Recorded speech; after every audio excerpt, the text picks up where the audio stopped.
What are the barriers to happiness? How do we heal? How do we maximize our potential? How do we remember who we are? How can we be of service to the world? Join the World Happiness Fest, the largest forum of happiness and well-being in the world. Visit us at www.worldhappiness.foundation.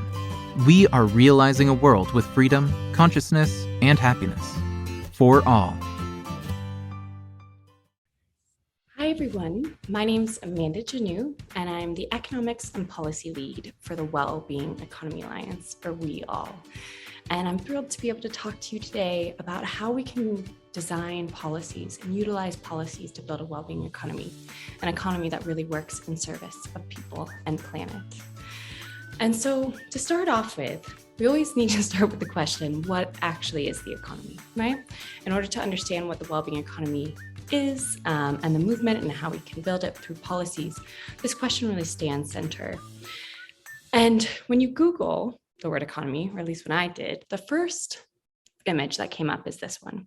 So it's a fairly common, I think, association with the economy of stock market values or GDP growth rates, very jagged lines and numbers that are tracking an area of our lives. But the challenge with this sort of a view of the economy is it really presents the economy as something out there, abstract, that happens beyond our control. When the reality is that we are the economy, it is you and I and everyone else, and that the economy is actually just a word that we use for the way that we produce and provide for one another, And so with this understanding, right, of the economy, we realize that something has gotten a little bit wrong, right? Because we produce and provide for one another in order to improve our quality of life, right? But ultimately, somewhere along the way, we started to really focus on producing and consuming as if it were a goal in its own right, as opposed to a means by which to improve our collective well-being. And so I've always really liked this quote by Einstein because it encapsulates that approach really perfectly, as a perfection of means and a confusion of ends really seems to characterize our age. And no way that this is clearer than with the emphasis on GDP, right? So we developed the indicator GDP to really evaluate our level of production and consumption in a society, and to understand the sort of monetary value of that production and consumption. But somewhere in the 50s, we started to really utilize that indicator as a metric of our societal progress, to really focus on boosting it at any cost. And as a result, as you can see, we got really good at it. GDP has been growing almost exponentially since the 50s. But the problem is that it's not translating into improvements into our quality of life, and in many ways leaving us worse off. So first and foremost, of course, I think our planet, our home, is being destroyed by an economic system which relentlessly takes from our planet and gives nothing back, right? We also are experiencing extreme levels of inequality that have only skyrocketed since the pandemic, with now just 8 billionaires owning as much as half of the world. When you add on top of this the growing anxiety, loneliness, and despair that's really sweeping the world, we have to start questioning, what is it really for, right? What is all this economic growth really for if so many in the world are actually just becoming more miserable? And so all of these realizations, when you add COVID on top, right, can lead to a really frustrating realization that why are we and our policymakers continuing to just focus on the economy in the face of such huge existential threats to our society? But the good news is that these realizations aren't lost on people, and people are really calling for a change. With over half of the globe now, believing that capitalism is actually doing more harm than good.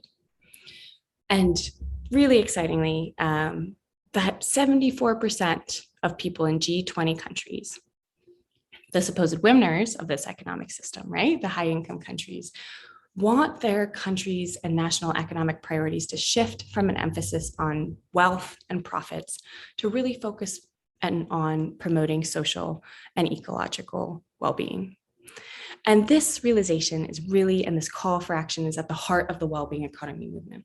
It is the recognition that people and planet are not here to serve the economy. The economy is here to serve us, right?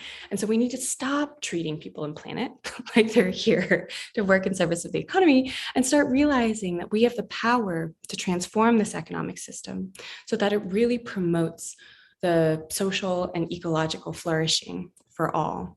Now, the Wellbeing Economy movement comes under a lot of different banners, whether you call that circular economy or regenerative development, community wealth building, business for the common good, and so many other initiatives.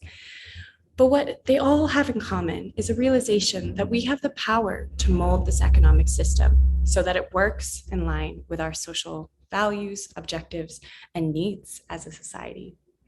And that ultimately we have the power to break out of this cycle of just focusing on growing the economy as fast as possible so that we can take some of that wealth through taxes in order to fix the damages that are done to people and planet in the process, and really get the economy to do more of the heavy lifting, right?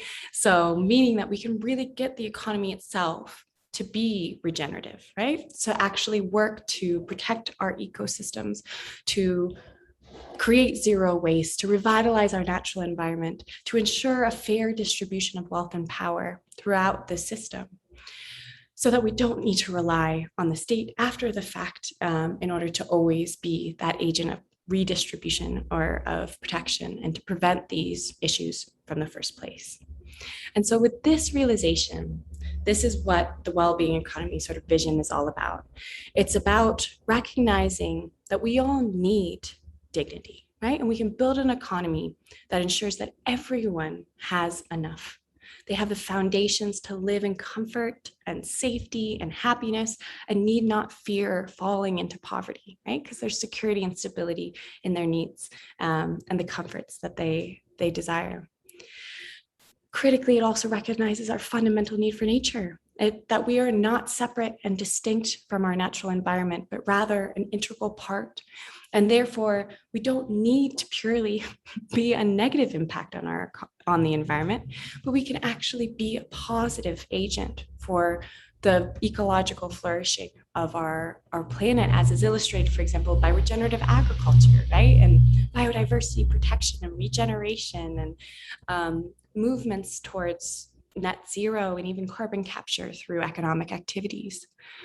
We also need to recognize in a well-being economy our need for fairness, right? And so how building an economic system that is just, has justice really at its heart, where we ensure that there's equitable distributions of time, of wealth, of income, and of the rights of all of the species on this planet, so that there is not this extreme inequality that we are seeing now and increasing concentrations of wealth and power into the hands of the few.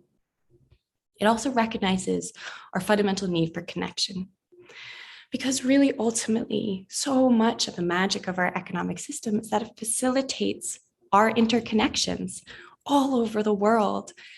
And that this interconnection between us is so vital for our well-being. It provides meaning and purpose. And so at its heart, it's about focusing on redefining our notion of value so that we are evaluating our work, for example, and its value by its contribution to social and ecological well-being, as opposed to having the highest paid salaries at this moment being in the industries and sectors that are the most exploitive. We would have and really value the work of the caregivers and the environmental stewards, the artists, the farmers, and those who really do provide the things that are necessary for social well-being and ecological revitalization. And finally, last but not least, we all really need participation. So participation is important, not only, right, as an important method to build a well-being economy, but the act of participating and having a voice over our lives is critical to our well-being. And so we want to ensure we build an economy that is molded and directed by the people, that is a reflection of their values and of our objectives, and is really locally rooted in our communities. So all of that, I'm sure, sounds great, right? Yay, let's build this utopia. So the question is, of course, how do we actually get there? And so this is why the Wellbeing Economy Alliance was started. There was a recognition that around the world, there were so many incredible thinkers and activists, businesses and governments who were really trying to transform this economic system and recognize the need for deep systemic change. And that if we could bring them together, we could build the power base that is really needed to transform the system.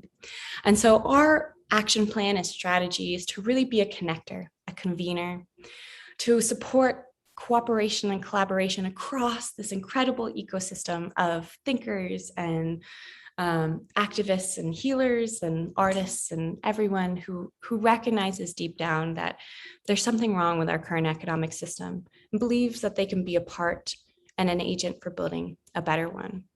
And we sort of try to aim to support this movement and this building and growing power base through developing accessible knowledge around what is a well-being economy and how do we get there, and building new hopeful narratives that move us from just critiquing our current economic system to really envisioning a new economic system that seems viable and really desirable.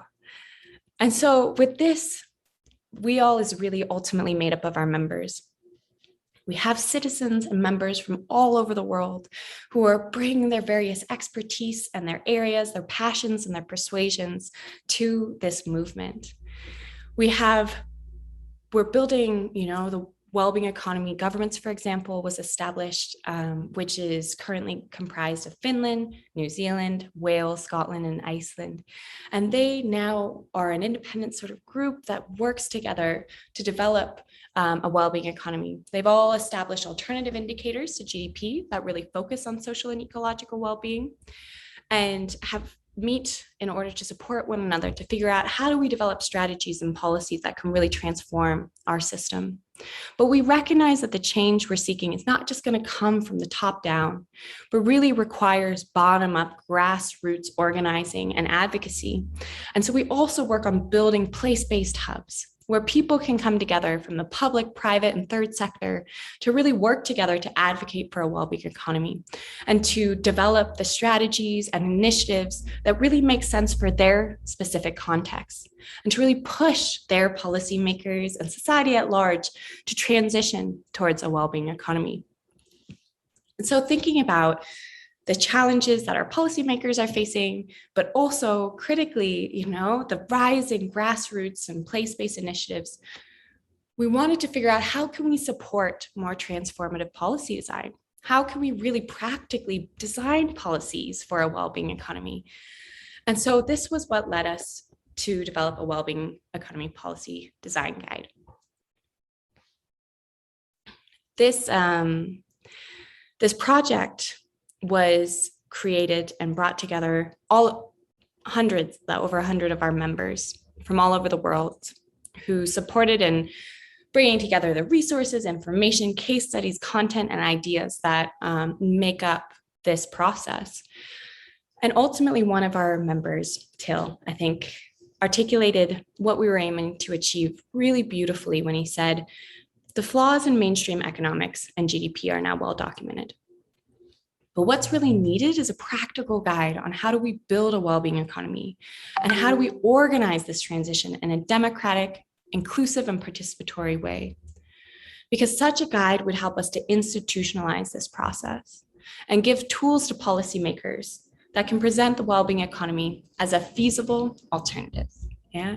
So with this quite ambitious goal in mind, we started off with thinking about what are the core principles that really need to underpin a well-being economy design process. And the first one is the goal orientation, right? It's about switching and moving our understanding of societal progress from a focus just on wealth, right, to well-being. How do we focus first and foremost on social and ecological well-being, and then think about how we can design the economy and mold and direct it so that it works in service of those goals? It's really about recognizing the importance of a contextual approach because one of the major issues with mainstream economics is this one size fits all idea that across space and time, all economies are fundamentally the same, that all people are fundamentally the same, and therefore ignores the incredible power of culture and history, politics, values, geography, and so much more that determines the ways that we produce and provide for one another. And so recognizing that the journey to a well-being economy and the ultimate shape and form will look different in different places, and that that's important to allow space for. It's really about taking a holistic view. So recognizing that the economy is not separate and distinct from our society, politics, culture, and the environment, but that all of these things are really interconnected. And how do we take a systems approach in which to examine and explore those interconnections? And one of, I think, the most important ones when we think about policymaking is around the strength-based approach. So I've been working as an economic policy advisor and facilitator for over a decade. And in working with governments, the major thing is it almost always starts with a problem, right? So you start with a critical problem and the government's there to come in and fix it, right? But when you start with a goal and a positive vision of what are we actually trying to achieve, and rather than saying, what are we lacking, looking at what do we have already that is in line with that vision, that is in support of that vision, and how do we build on that? How do we support and encourage those areas of our society and of our lives that are in alignment with that vision so that that can be a foundation for its achievement? And last but not least is the point around participatory, because this principle, you'll see, is really strong throughout our proposed process, because one of the major issues of the shape and form of contemporary globalization has been people feeling they don't have a voice over their lives anymore, that they don't have the power to determine their economic destiny. And so ensuring processes for people to be engaged in outlining what they really desire and building the strategies and policies that will get them there is really core to this process. So with this in mind, what does this mean in practice, right? So we generally have broken up this process into 5 stages, which, as with any sort of written document, makes it seem kind of sequential. But ultimately, anybody who's worked in policy knows that it never works that way. It's always a process of iterative trial and error and coming back and reconnecting to these different processes. And so whilst this will seem kind of linear, please, recognize that it's a very circular and integrated sort of idea and process. But the first sort of area we focused on was really around this idea of how do we develop a well-being vision?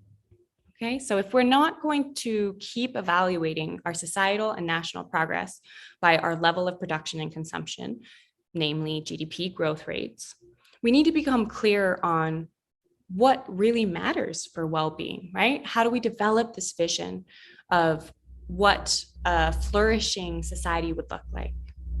And so around the world, well-being visions come on a lot of different names. So there are indigenous conceptions like Buen Vivir or Ubuntu that really recognize and look to a vision of a society that lives in harmony with one another, with the natural environment, and with ourselves.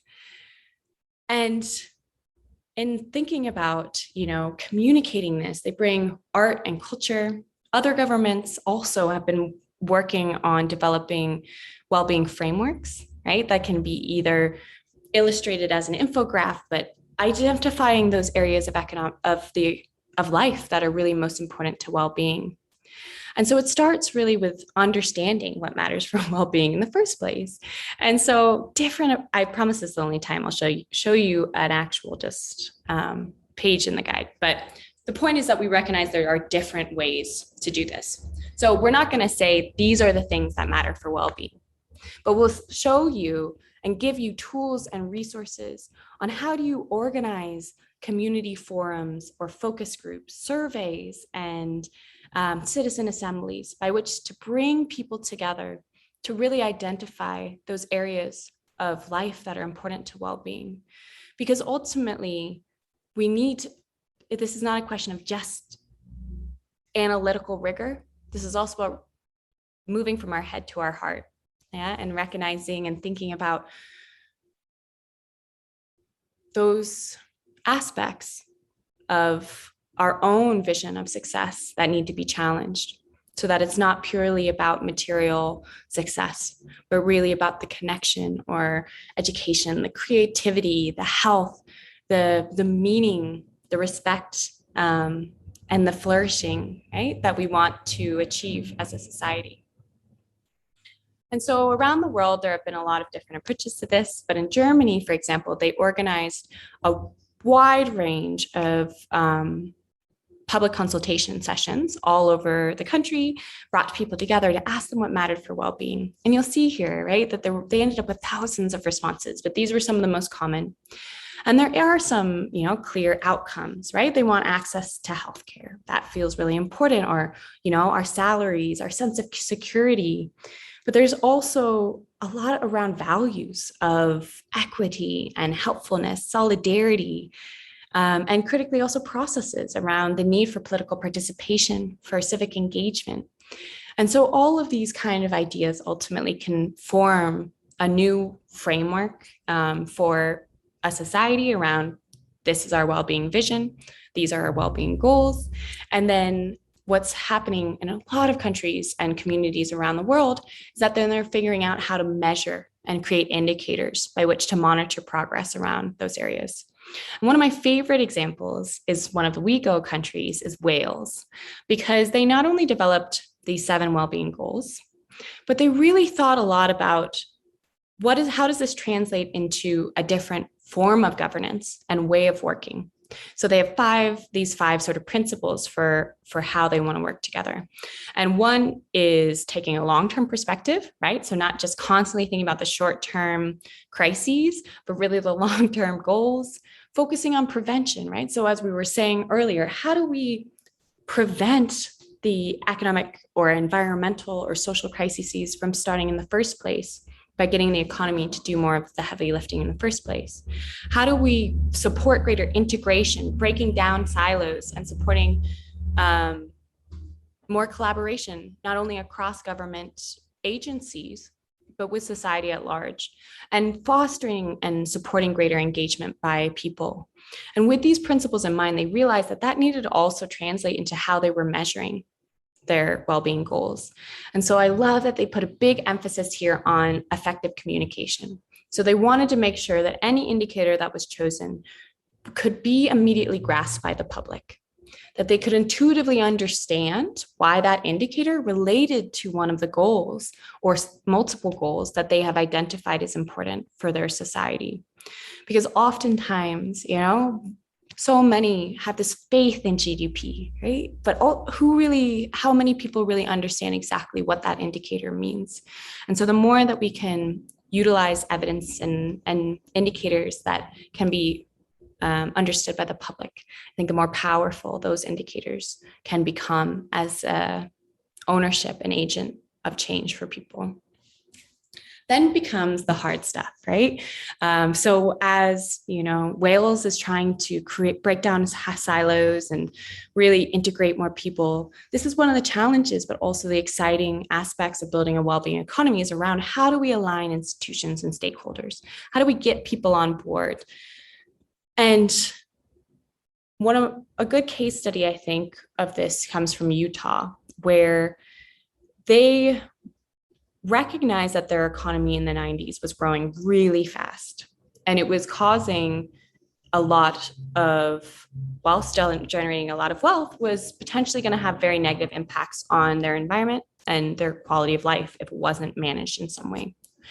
And so they wanted to develop a new economic strategy, but they wanted a very participatory process. And initially, there was quite a bit of resistance to this, the idea of getting the general public engaged in developing an economic strategy, because some people held, paternalistic views that were saying, well, the economics is just for experts, right? And people don't know what they they want or what they need, etc. Whilst other challenges related to the fact that this was a statewide initiative and different towns and municipalities felt that this would be an encroachment on their sort of authority, right? And that the sort of economic growth strategy should be within their arena.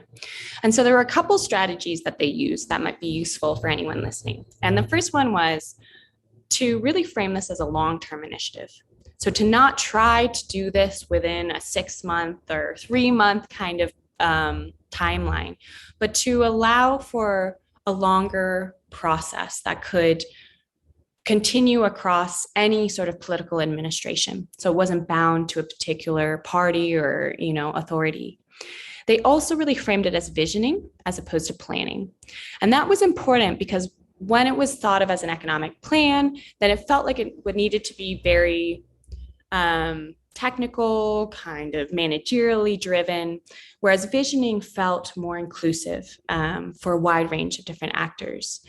And finally, they talked about it as a process as opposed to a project. So something which would ultimately transcend and continue on and integrate within the whole style of government.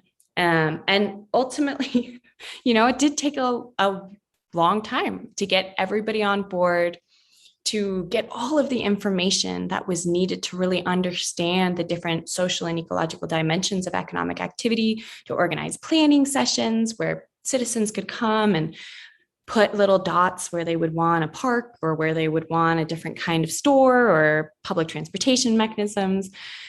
But in the end, it's now been 30 years and the Envision Utah program is still going strong and is a core part of the government process, and indicating really the power of this participatory approach to bring people together and to support a different form of strategy design.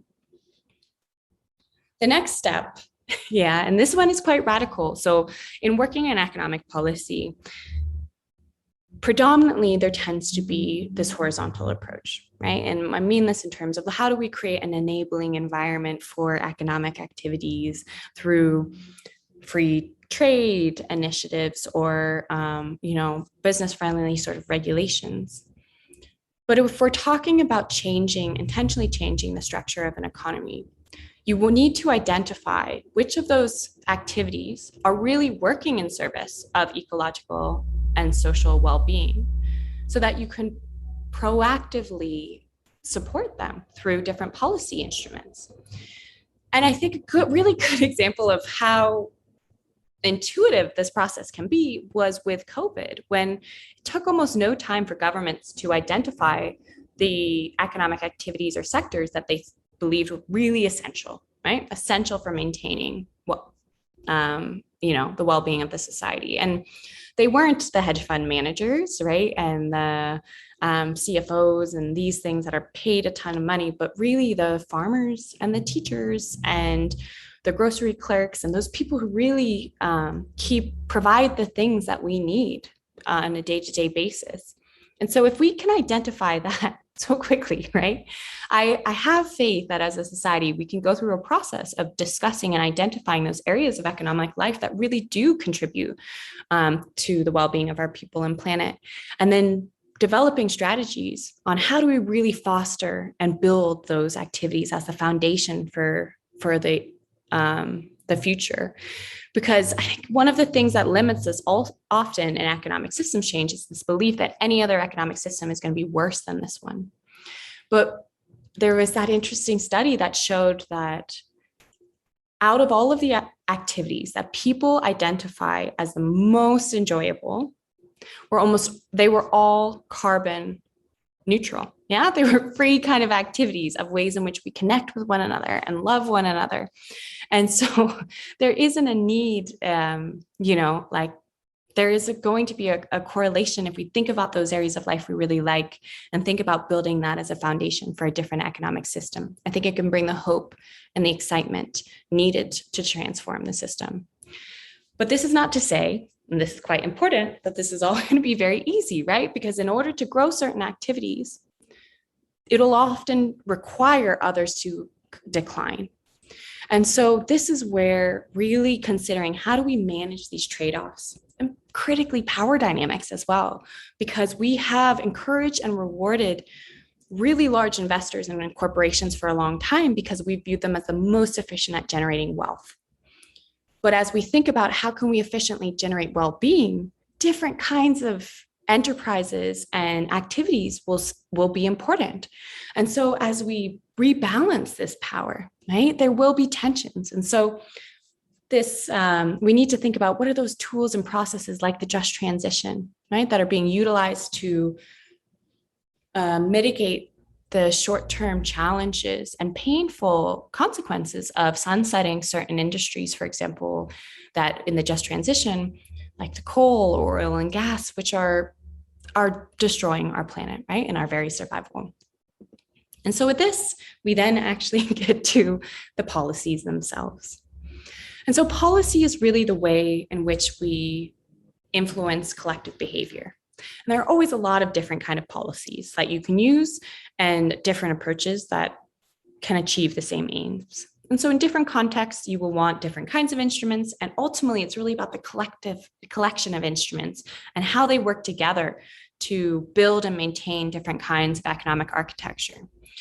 But these are some examples, right, of different kinds of instruments, such as regulations. So where we actively ban certain kinds of economic activities or require certain kinds of ones. You can use incentives or disincentives, right? So providing subsidies or tax exemptions to encourage certain kinds of activities, or taxing the ones that we don't want, or putting tariffs or other kinds of disincentives to discourage them. You also have information campaigns, so where we use information and training, communication, and ideas like buy local in order to encourage certain kinds of activities or behaviors. And then there's also when the government sort of just steps in and becomes its own economic agent, right? So it directly produces or provides things that are needed for society themselves. And then this is something which, is not often considered enough, but really important new growing spaces. The government can also just get out of the way altogether and allow for community and society to govern and make decisions and rules regarding how they want to produce and provide for one another themselves through the commons. And so there are always a lot of different ways in which we can encourage and reward those economic activities, and considering them all is important so you can find the one that suits the best for your context. And so as we look towards assessing, right, which of these approaches make sense and how is our current suite of policies influencing our economic system, there's a need to really move beyond not just GDP, right, but so many of the tools that we have that have old economic thinking embedded in them, like cost-benefit analysis, right, where we determine priorities purely on the basis of their revenue potential or how much monetary cost they have. And one place where I really love, again, a weak country that's, I think, doing incredible work in this area is Iceland, because they've focused a lot on gender equity and equity as a value that they really want to put at the heart of their decision-making. And they recognize, for example, that a lot of their logic, even with cost-benefit analysis, was influenced by gendered thinking, where physical infrastructure like roads and buildings and whatnot were viewed as an investment, but social infrastructure like education and health and other kinds of care work was viewed as a cost. And that came from the fact that men traditionally worked in the more physical infrastructure fields and women worked in the more social ones. And so taking into consideration these kind of ideas and putting equity at the center of the decision-making, a value as opposed to a monetary cost or benefit, they have started to develop much more progressive gendered policies to really support the areas of life that are going to allow for all people, regardless of sex or biological imperatives, to flourish and to have equal opportunities. And so finally, one of the really exciting things we're seeing all over the world right now is a renaissance in democracy. Yeah, so I was speaking with a woman from the OECD recently whose works on participatory sort of democratic processes and research on it. And she said, we look after the past 50 years, and there have been, of course, really exciting experimentations and more deliberative policymaking. But the last year or two, she said, it's exploded. There's just been an exponential growth. And this is really a desire and demand for people wanting to have a voice. And a great example of this is in Barcelona, where after the financial crisis, people really frustrated, right? Really frustrated with government, with processes of decision making. So the government created this online platform where all citizens could propose policies that they thought were important for the city. And the government promised that if, a certain amount, they could discuss them, vote on them, and if they got a certain amount of support, that they would immediately be passed, no questions asked. And this has really revived civic participation and led to one of the first city policies, climate policies, that is actually in line with the Paris Agreement and has really social justice at its core. And so as we see this revitalization and well-being economy policymaking, it's about how do we build those processes so that people can have a say in building the types of policies that make sense for them and their context, as opposed to just theoretical policies that people believe might work in an ivory tower somewhere. And so then we come to the process of implementation and assessments and really building localized processes for evaluating and continuously learning and experimenting. And so taking and looking at, once we build these indicators, right, of social and ecological well-being, monitoring that over time to understand what kind of intersection there is between these dimensions, to understand how certain kinds of policies or initiatives impact that well-being, so we can continuously learn and develop along the way. And that's really, I think, what at the core, one of the biggest challenges and one of the most important principles and processes for this is for us all to embrace a spirit of experimentation, to realize we're trying to achieve something that hasn't been done before. And so we want to realize that there's as much to learn from success as there is from failure, and to allow our policymakers to fail by acknowledging that we ourselves are policymakers as well, so that we can collectively really work together to build the policies that make sense for our economies and for our collective societies now and for generations to come. And so with this, this is sort of a summary of this vision, this guide that we've developed, which really begins with the question, how can we develop and internalize new definitions of progress? And moves to, how do we expand our understanding of what the economy is and can be? And to then develop policies to transform our system in line with that vision, and to foster really participatory, context-appropriate bottom-up policymaking. And how can we continuously learn and adapt on our journey towards a well-being economy, right? And so these are the questions that have guided this process.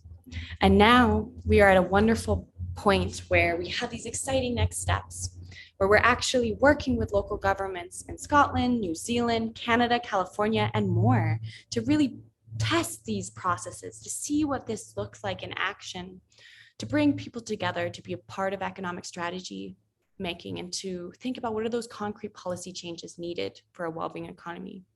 We're building this well-being economy policymakers network so that no matter what level of government or what country or you're from, you can meet and connect with other passionate policymakers who are committed to learning and growing together and building a well-being economy. We're increasingly seeing our membership around the world growing and building more place-based hubs so that they can work together to advocate for these changes in their specific location. And all the while, also, we're going to be focusing this year on thinking about what are the necessary changes and policy transformations also needed at the global level so that we can build an economic architecture and support governance reforms that are needed to make space for self-determination, right? And for well-being economy policy making at a local level and at the national level. So I really hope that if you're interested or inspired by this, that you will join us. Yeah, get involved, become a We All member. If you can't want to as an organization or an individual, join our policymakers network. If you're a policymaker or if you're a government agency and want to learn about doing this in your place, reach out to me, let me know. And please follow us on any of our different channels and see what our incredible membership is up to. So with that, I'll say thank you so much.